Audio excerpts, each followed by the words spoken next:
now tuned in to the Free Play Media Podcast Network.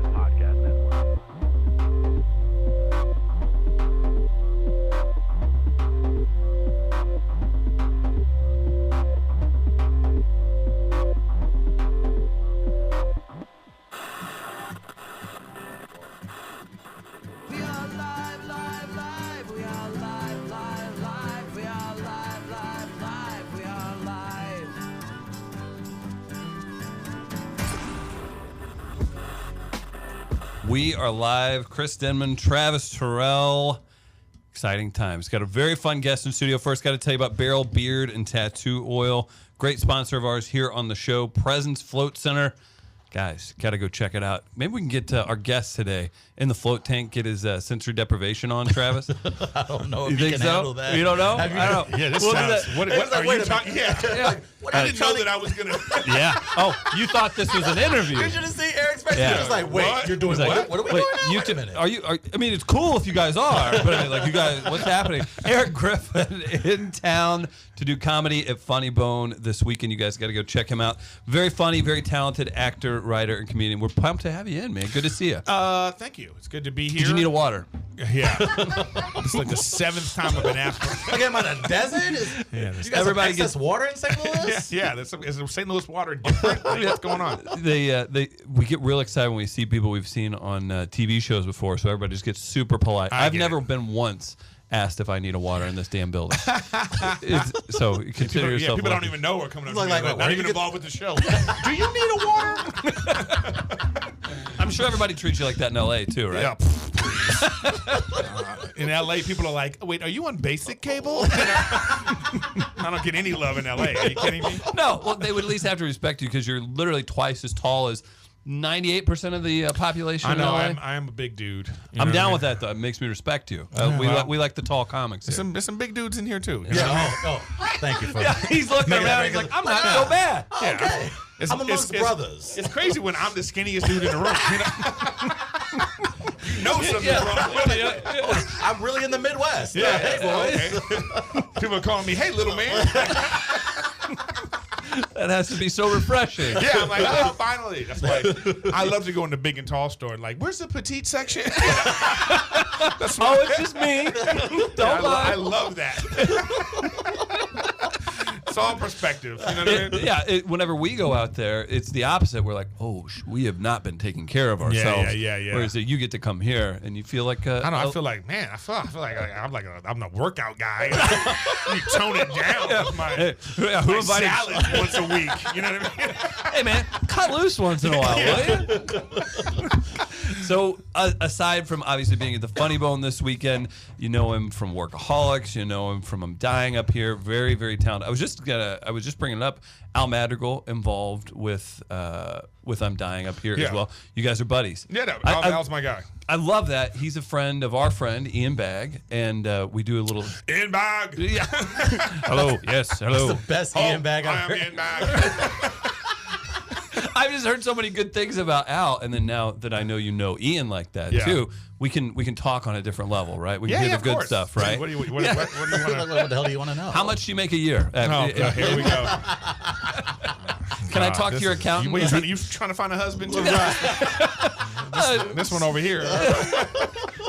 Skinny little drink of water like you walks in here. I got to check it out, man. No, it's great to see. I guess so. You're here doing stand up at Funny Bone. We'll say that 20 more times throughout the chat. Yeah, Funny well, Bone. you're at the Funny Bone in Westport, right? Do you do a good Funny Bone comedy club? No, I don't. Funny Bone. Do they still play the music before the show? They play the Funny Bone I have music? no idea. They used to do it a lot, right? They always used to play they had Funny Bone music. There used to be. We're here with Beth. She came. Yeah. Beth, babies. Shout out to Beth. Yeah, Beth Hoops. Who didn't know what hotel I was staying at today. Man. She's like, "Hey, Eric, I'm in the lobby." And I was like, "I'm in the lobby." That's too bad. She's usually so good. Well, I don't know. I mean, I've heard this. Right, yeah. Still yet to see. That's the same way Trump got elected. I I heard he's really smart. I'm going to wait a while. Let me see how this plays out before I give my opinion on Trump. On that, do you think we can get a damn weekend where it's just quiet? Like, I just need some quiet. No. I just need no. It's never going to happen. We're not going to just get football this whole year. Right? Is that not the frustrating thing? Like, even like normal things we just take for granted. I know. We can't even enjoy because he's found his way. I expect him like to ruin like the season finale of BoJack Horseman or something. Like everything that I love, I'm like, Trump is going to find a way to infiltrate because and he's ruin huge. Right. I've injected myself into The Walking Dead. Yeah. He's going to make this happen. It's a weird time too. I don't know how much it affects you if you're immersed. I don't know. You're obviously in Hollywood. It's very liberal town. Yeah, so you're hearing a lot. There's a lot of, I guess, hostility at the same time, but you're still immersed in your work, everything else. How has that infiltrated, I guess, what you do on a daily basis or creatively? It has. It's really, I mean, look what's happening right now with like Weinstein, Cosby, Trump, you know. You're talking about like, you know, it's like, all right, so you could be the president of the United States and have a tape like that where you're talking about, you know, what he was talking about, you know. The great one of arguably the greatest comics ever, the greatest comic career. You find out he's harassed, sexually harassed, assaulted over 50 universally women. Everyone's number one or two. Here's right? Weinstein, who's like one of the greatest producers of all time. Now he, you know, his, you know, unraveling. You find out that he's been doing this for 30 years. You know, it just makes me feel like I need to start sexually assaulting some women because I didn't see it going that direction.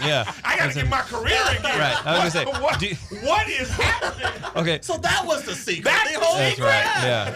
Yeah. No, but by the way, that was just a joke. You have to clarify everything. Is that where we are? Tweet. Don't tweet out the joke part. Just tweet that quote out, please. I know. So you have to clarify everything because like humor has been just. I think humor is being attacked. Like, you know. Well, what humor is being attacked. I always want to know what happens when you have something that's earth-shattering like a Weinstein, how the industry reacts. Like, of course, you being a performer and entertainer for as long as you have, how does everyone around you essentially react when a guy like Weinstein, you know, one of the biggest, if not the biggest mogul in Hollywood, who had his hand, for lack of a better term, in all these projects and people are connected to him, how does the industry itself adjust when something like a Cosby or Weinstein happens? See, here's the thing right now. You know, here we are, a bunch of guys sitting around talking about this, right?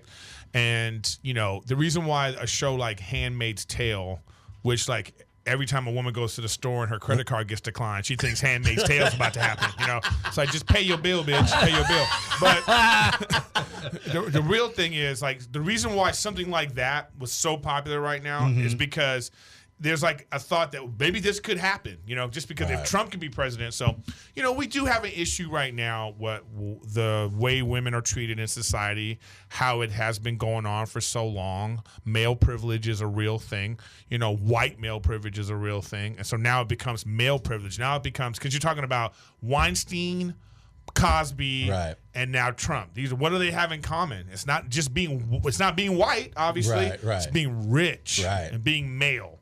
So right now it's going to be a firestorm. You saw that thing with Ben Affleck. The actress was like, Ben Affleck did this to me. So now it's going to be like, it's going to just come out of the woodworks. And everybody should. Right. But it's going to be out of whack, though. It's going to be out of whack. There's going to be a lot of like, you know, he looked at me the wrong way. Correct. But that's our own fault. We have to deal with it. You know, we have to do that's. It's just like how affirmative action was taken out of whack, and you know, and then people were like, well, now you know, you got white people going, I can't get into school because they're giving, you know, whatever. That's going to happen. But it needs to happen. You know, all this stuff about women, it needs to come out. Right. Yeah, so it's going to be uncomfortable for a little while. For a long time. I agree. It should be out there, but I mean, retroactively, if you have somebody tying things in, saying like, arguably one of the most terrible things in the world, rape, something like that, getting tied on. I mean, how do we react to that, in your opinion? Because that's a tough one. Somebody says that to me, and they're lying, and they're trying to be salacious. It's going to be tough for me not to come at them full force. I know, but that's the thing. You know, that's the hard part about all this is like there are opportunists. There are people who are just going to look for attention. Of course. You know, that's always been the case. You know, this is the thing that has happened to women for a long time where, you know, there'll be one that comes out and says, I was raped, and then you come to find out that didn't really happen. Right. And then it sets back all the women who have been raped. Exactly. It sets them back. Right. You know, they feel like, what are you doing that for? But then we also, though, so what? We can't also just harp on that. It doesn't mean that these other women weren't raped. Right. You know, one of the things that really, correct, one of the things that really takes me off is like when you have like someone who say is like a sex worker or someone, and they go, that person was raped, and then we kind of like blaming them for that. And I go, like, just because you were a hooker doesn't mean you're allowed to be raped. Right. You know what I mean? It's like you're in this vulnerable position. It's like, so we have to change our whole ideas about how we treat our mothers, our sisters, our daughters, our friends in a society. It's tough. It's like here we are again. It's like a bunch of men talking about it, but what are we? I don't know what else. I mean, this is do. hilarious. I know, but it's like no. But I'm saying to bring it all back, it does affect comedy. Like Trump affects Absolutely, comedy. it does. And it's like when before the election, I had some funny Trump jokes. I had some funny different perspective. And then now when he's in office, it's hard to like talk about these things because people get so angry. Liberals are too sensitive, conservatives are too angry, and they just ruin comedy. Like they're really assaulting comedy on a daily basis. Well, what happens in writers' rooms now, I guess, going forward? You know, there was a thing released recently from the guys at Barstool Sports where any writers they had a boilerplate creative thing, basically saying, not basically, they were saying there are going to be situations that involve race, sexism, and you're not able to sue. But it was after 4 pages of a sexual harassment policy.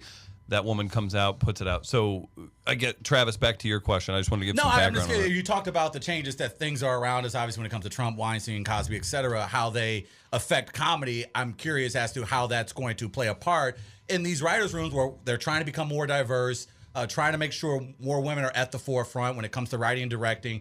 Do you think there is going to be maybe, I don't know if there's a silver lining. Will there be all of this? Yeah, but here's the thing, though. Here's the thing. So you had the Black Lives Matter and like the Oscars too white thing, right? Right. Then the next year, who won the Oscar? Moonlight. Yeah. Right. So the next year, the black gay movie wins,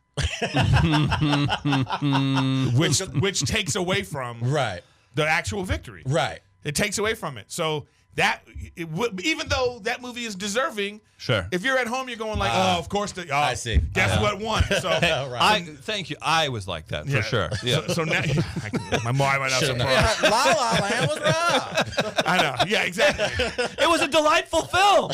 Well, actually, the funny thing is, like, if you were a La La fan, you actually saw it win the Oscar. right, exactly. It's a win-win for everybody. Something for everybody. Just watch that first. You watch that 3 minutes. And you go, turn it off. So I don't know. So it's gonna be a little transition for a little while. Right. As there should be. I mean, I feel like, it's weird that society has changed to the point where like now I'm a part of some majority that's like oppressing. Right. But you can't. You know what I mean? That's got to be real. That's surreal. the weirdest thing now, right? But we can't use that as people of color. We can't use that as a thing anymore. Right. When so the next people down, like women are going, hey, hi. Been being treated this way for 1,000 years. Right. You finally noticing? Right. And we're like, hey, what's up, girl? I didn't see you there.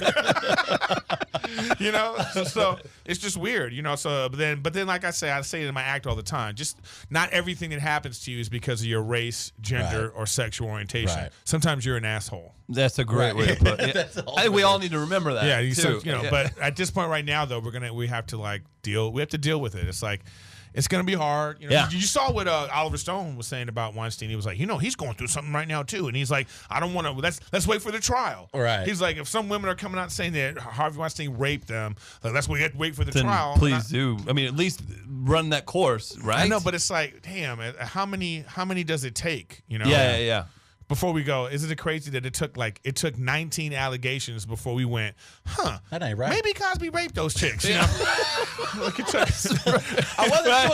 It was 17. It was 18. Yeah. You're right. 19 when we went, you know what, this is a problem. Yeah, you know what? absolutely. We got to do something about that. My parents always taught me at 19, you fight back. You fight back.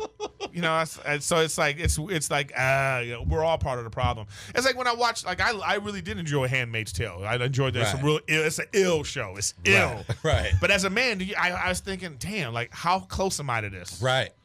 What would it take for me to be on board? Like, you have to ask yourself. Yeah. Like, if Handmaid's Tale was happening right now, would you be on the side of the revolution? Would you be fighting to free people? Right. Or would you be on the other side of being like, well, yeah, they've lost their way. Right. You got to ask yourself, how close are you? I'm not saying I'm close. Erik Griffin quotes. Here we go. As we pontificate, we have an audience of women. I knew the right hotel. I just was going to wait. And it all comes out. Yeah, so I'm just saying but I think as a man, you really should think about these kind of things. Like, if something were to happen, what side are you going to be on, Right. It's like when all that was going on, it was the Jehovah's Witnesses who stood up and said, this is wrong. Right. And they were killed along with the Jews, So what I'm saying is, who are you going to be alongside with? Which side are you on? Can I get some credit for my family getting on a damn boat and saying, Germany, that ain't my thing anymore? German, we're still going through the paperwork. Come on, we're not Travis. sure yet. No. But, we haven't cleared them yet. That's another decade or two. Come on. Those Nazis are making a quick comeback. We got to hold off just 1 second. Well, Trump has them coming out the woodwork. He's like, is it okay to come out of my bunker? Yeah. Like all these movies that have come out. I've been having to call myself a prepper for 20 years. Yeah. You talked about comedians of color. Chris Rock, actually, in fact, a few years ago when he was hosting the Oscars, he called Hollywood out for what it was. He called it blatantly racist. Like, do you think, knowing what we now obviously know, how women are treated, how minorities are treated in Hollywood, do you think at this point, considering you've been in the industry, has Hollywood made the proper strides in improving race relations? Of course not. But like the thing, let's also remember that this is an entertainment business, and they're entertaining their base. I mean, it's funny to say, but like, minorities. There's a reason. Like, black people are only 13% of the population. Right. So imagine if you were in a room. Okay, we're in a room. Yeah. And there's 10 people in this room, and then 2 of the people are like, "We need to turn the AC on. It's cold. It's hot in here. Turn the AC on." And these other 8 people are like, "We're not hot at all." And they're like, no, but you need to turn. So we got to turn the AC on for these 2 people. Right. So that's how I think a lot of white America feels. Okay, white America is like, the temperature is fine. What white America's like, everything's cool. What's the problem? The minority is like, there's a problem. It's too hot in here. So I'm just saying, I understand the other side too. It's like, like, why did people vote for Trump? We can't call them. Everybody that voted for Trump is not a racist, dumb redneck. No, they have lives, they have families, they want to send their kids to school, they want health care, they want jobs, and they were just like, hey, I don't know a lot of black people, so why are you throwing Black Lives Matter down my throat? I think they're like, hey, white lives matter in my house. You know what I mean? So, and that guy couldn't have said it better myself. This mother. So they took it. So I think that he took advantage of that. He stepped in and told a lie. He said, "I'm looking out for you," and he knew that those people needed to hear that, and then here we are. So take that to Hollywood. It's like the same thing. It's like, who's watching movies? Who's spending money? Who are the advertisers going towards? It's gonna suck when we got to learn Chinese in like a year. Like what? That's the entire. That's gonna be the audience. Like, you want to get a feeling of how some people feel in this country. I guarantee you, it's gonna start shifting to that. Right? Well, I mean, it's just where the money is. It's like whatever that. So that's the thing. So it's like, we're forcing people. That's why I like shows. Here's the problem too, though. Is like more black people need to watch shows like Insecure. It's a show about black women being black women. Right. So instead of like, here's a show where we're just gonna add some people, then you just out of place. That's why I had this joke about Beauty and the Beast, where I'm like, you can't just add a handful of black people to a French town without any context. There's no context. Because I'm watching the movie like, how did they get here? Like, did a slave ship capsize? That's a great point, because you can't just, and I think that takes away. But dude, when I was watching Beauty and the Beast, I was like, I could feel the boardroom meeting where somebody was like, you know what, we got to get some black people in this movie. Like, you can't do that. Yes, the blacks. And then they thought like, oh, let's make some interracial relationships. Yes. So when I see Beauty and the Beast, I see white people going, right? We got it. We nailed it. We did it. We did it. That's right. Here's for you. As for opposed you. to like having a natural, organic environment.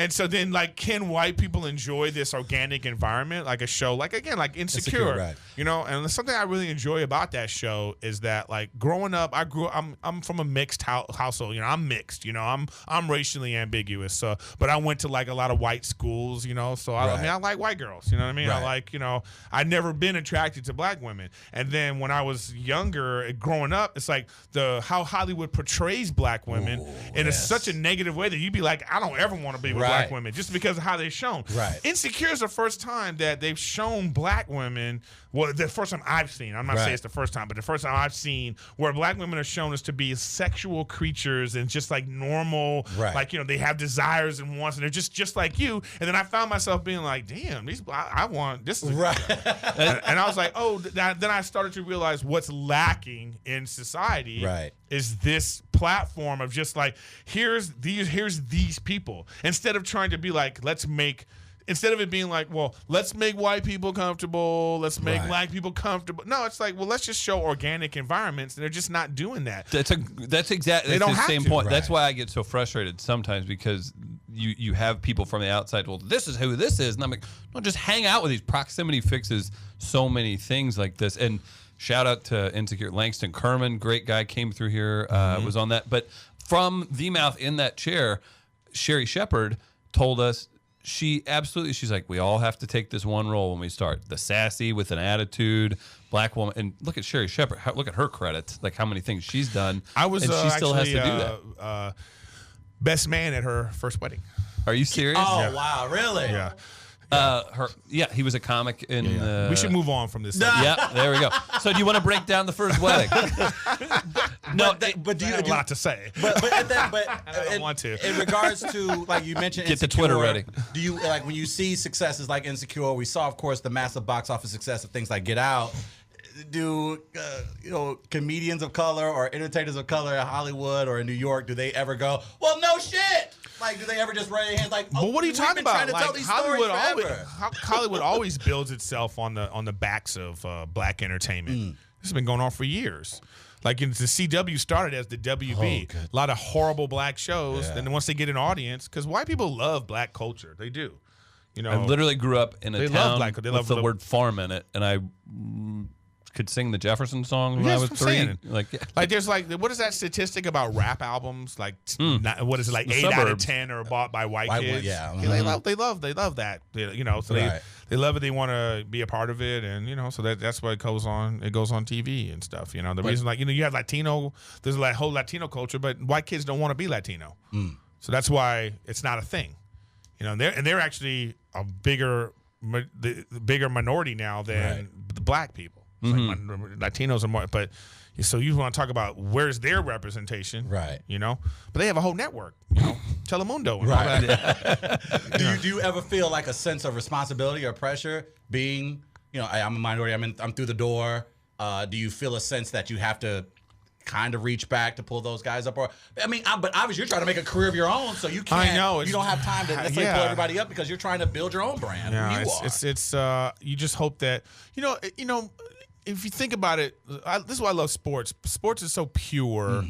It's like the best.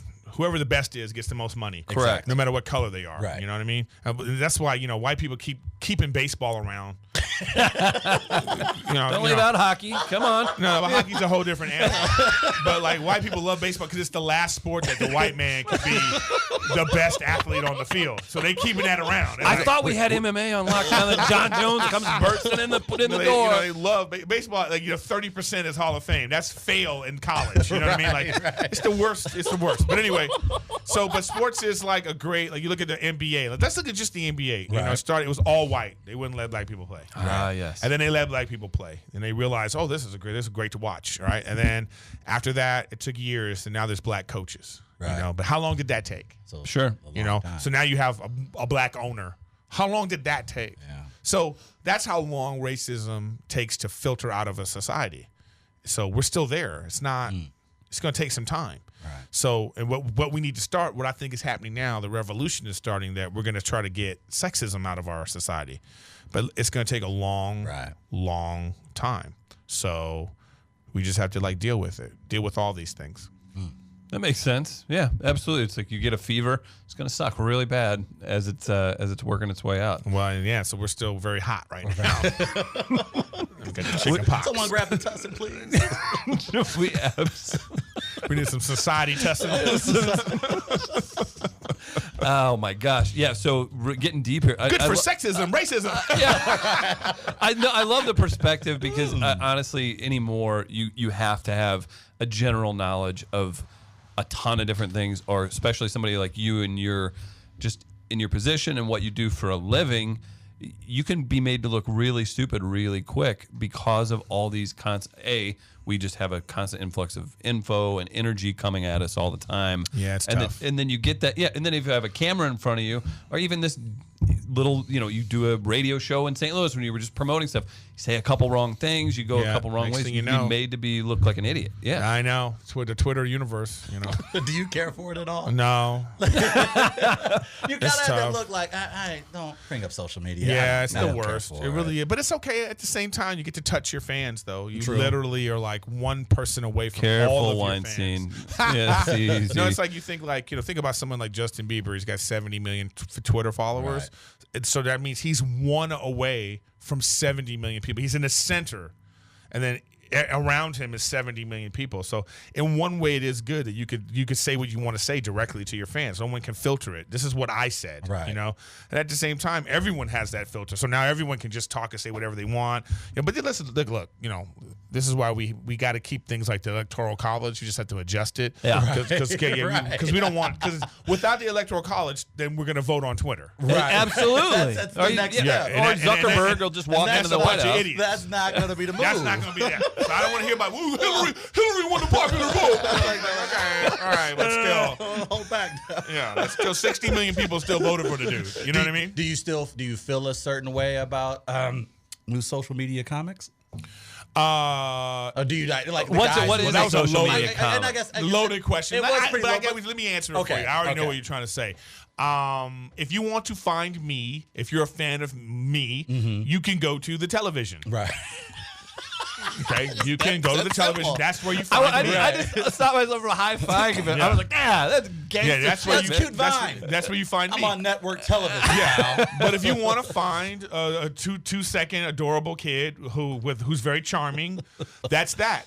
But Right. that's where you find that. Like, I'm not hating on these people at all. The problem is that Hollywood is trying to capitalize on them because they feel like they've been cut out. Yeah. They've been cut out. Hollywood's like, whoa, wait a minute. You got to come through us. And these kids are like, guess what? No, I don't. Yeah. I have a direct line of my form of entertainment that I can give right to my fans. It's corny. It's not well put together, Right. but these kids like it. And it does not translate over to Hollywood. Hell no. It doesn't translate. Like, these kids are like, no, I don't want to see you in a movie. You're not, no. That's a good point. This No, is you're an right. hour and a half. No, Right. I just need like a minute of you being adorable. Yeah, farting into the microphone. Yeah. And I'm That's done. the best way I've heard it put. Yeah, so far. the problem is that the other, like the comics, like myself, the comics, and we're mad because we don't have 20 million followers. Of course. But that's just a different animal. Right. It's like the difference between softball and baseball. It might look the same, but it's not the same. There it is. So that's all that it is. It's like I can't hate on those people because they're still looking to be legit.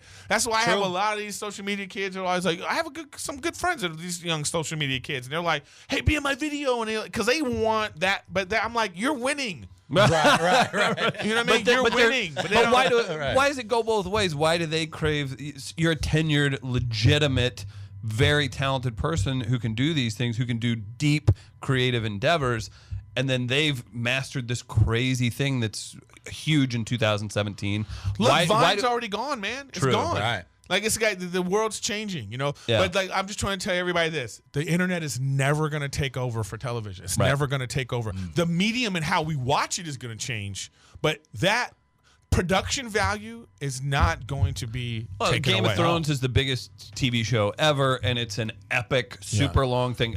I mean, say what you want about long-form podcasting or anything, but I mean, I could name 10 guys in podcasting, even the networks involved, that are making serious jack just long-winded, old-school conversations. I mean, you get 3 hours on some podcasts. I'm just saying, it's like this stuff's not going to go away. I mean, like if you're on a set and you see all the people that it takes to make a television show work, make it look the way it looks, and the writers and all the that's not going to be taken over by some cute white kid, in his basement or in front of his thing. No, it's just like, what's his fans? His fans are like young girls who are like, oh my God, he's so cute, this is adorable, or it's like people that, and then those people are hijacking comedy because it's just a way to make money. They just go into the comedy club because people are showing up. I want to go see your Cowboy Mama or whatever, whatever these people are, and they want to see them do the characters and whatever the funny video that they saw. I have no problem with it. I get it. But then the comedy clubs are mad that like these people are not necessarily coming back. No, right. They go, well, how come the fans aren't coming? Because they don't care. They just want to sell drinks and sell tickets, and like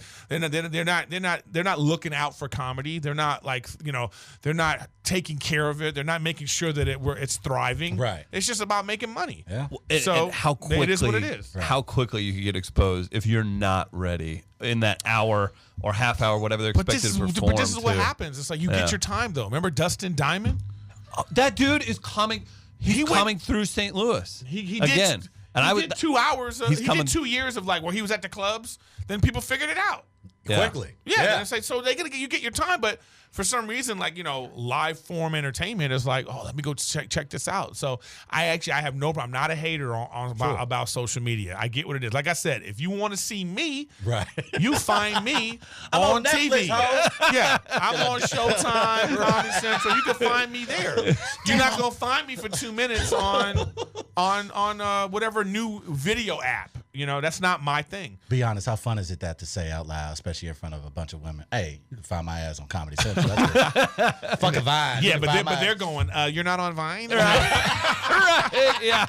That's cute, that whole that's cute. television That's adorable. You're on that old school box that's in my parents' house. Yeah, the thing my grandma watches, sure. Yeah, that'll work out. So it's all changing. We're in a renaissance right now. It's like the entertainment revolution is happening right now. Believe me, TV's not going to leave. Just how you watch it's going to change. Right. Every TV now is a smart TV. You can send your stuff from your phone. You can flick it right to the TV. Right. We're watching things on TV.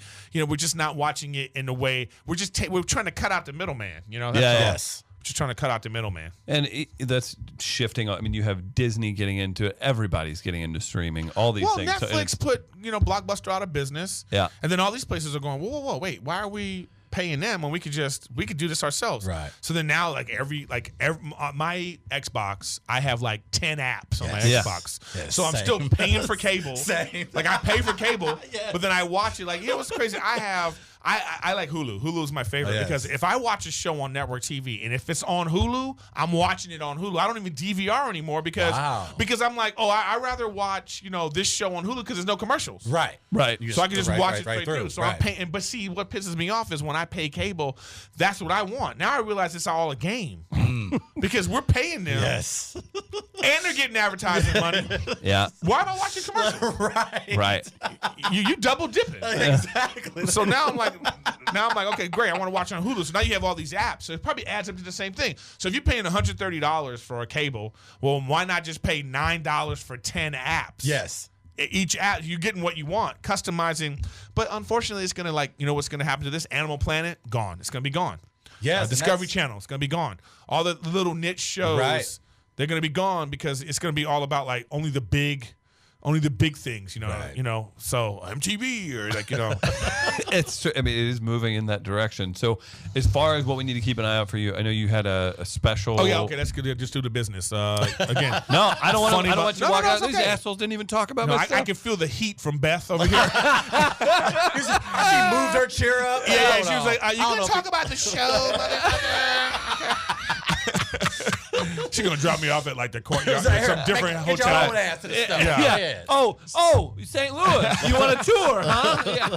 So I'm at the Funny Bone again. I'm at the Funny Bone tonight, tomorrow. I don't know when it's gonna come out today. We'll put it out right away. Friday, Saturday, Sunday. I'm at the Funny Bone, but you can find me at Erik Griffin with my name ERIK. I'm on Twitter, Instagram, Snapchat. I'm on everything. We'll blast that out too. Yeah. So the 3 people who follow us will see it. Are you upcoming particular projects we also need to keep an eye out for? Season season 2 of I'm Dying Up Here. Look out for that. That'll be coming out. Then I got, like I said, my special is on Showtime. It's streaming on Showtime. Nice. It also is album form on Amazon, and you can listen to it on Spotify where I won't get any money. Tell me about. Can we talk about that for a second? Yeah, go ahead. So, as far as podcasting, everything like that. So, Spotify, are they just paying? What's the pay structure? I have without no going idea. deep? I don't think it's just on there. Yeah, and but here's the thing though. It's like I'm old enough to remember when it all changed. Remember when you would go to the store and pay $17 for a CD? Right. Yes. And you thought, okay, this is great. First, we thought that the artist was getting this money. Right. That's just what we thought. So I go, I'm going to support this person. Right. So you bought $17, right? Then you come to find out that they're not making any money. Right. They signed a one-time $50,000 deal. Yeah, you find out, you go, they're not TLC making set money. me straight with that. Yeah, TLC story. And I'll tell you what set me straight is when we started to be able to burn CDs. So then I went to the store and it was like, this CD was like $1. It was like 10 cents for the CD. Right. And I was like, what are they charging $17 for? Right. Where's this money going?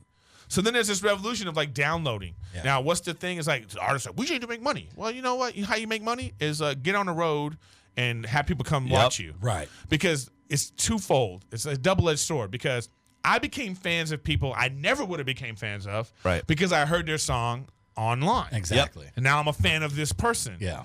But like it's just like watching like sports. The NBA predominantly you can watch it for free. Right. But how they're still making all this money.